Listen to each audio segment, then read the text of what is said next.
IPhone 14 pro max display change করার পর unknown part আসছে। তো যে ডিসপ্লেটা লাগানো আছে এটাও অরিজিনাল ডিসপ্লে। মূলত ফোনের সাথে যে ডিসপ্লেটা থাকে ওইটা ছাড়া যে ডিসপ্লে লাগাই আননোন পার্ট আসে। তো আননোন পার্ট কপি ডিসপ্লে তো সরানো যায়, অরিজিনাল ডিসপ্লে তো সরানো যায়। তো আজকে আমরা অরিজিনাল ডিসপ্লের মধ্যে একটা আননোন পার্ট সরাবো। তো আগের যে আইসিটা আছে ওই আইসিটা আমরা ড্রিল করে নিছি। ড্রিল করে পুরনো যে ডিসপ্লেটা নষ্ট ওই ডিসপ্লের মধ্যে যে আইসিটা আছে এটা হচ্ছে সেই আইসি। এই আইসিটা এখন এখানে লাগাবো। এটা লাগালে আপনার আননোন পার্ট চলে যাবে। তো এটা আননোন পার্ট সরালেও সমস্যা নেই, কারণ এটা অরিজিনাল ডিসপ্লে, কাস্টমার অরিজিনাল ডিসপ্লেটাই পাচ্ছে। তো অনেকে কপি ডিসপ্লে লাগায় আননোন পার্ট সরায় দেয়।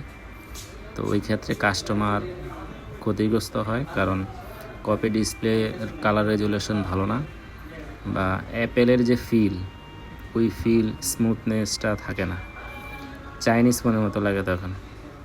তো এখন যে ডিসপ্লেটা আমরা দিচ্ছি এটা একদম আরেকটা ফোন থেকে খোলা অরিজিনাল ডিসপ্লে। তো অনেক কাস্টমারই মনে করে যে ডিসপ্লে আননোন পার্ট নাই, ট্রু টোন আছে, তার মানে এটা অরিজিনাল ডিসপ্লে। তো এরকম নাও হতে পারে।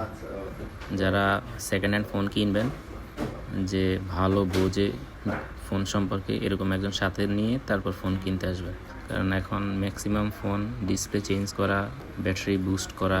তো ব্যাটারি বুস্ট এটা তো সমস্যা না, আপনি চাইলে আবার ব্যাটারিটা চেঞ্জ করলেই পারবেন, ভালো চার্জ থাকবে। কিন্তু ডিসপ্লে যদি চেঞ্জ থাকে তখন আপনি একদম অনেক বড় একটা লসে পড়ে যাবেন, কারণ অরিজিনাল ডিসপ্লে অনেক হাই প্রাইস, কপি ডিসপ্লে দাম খুবই কম।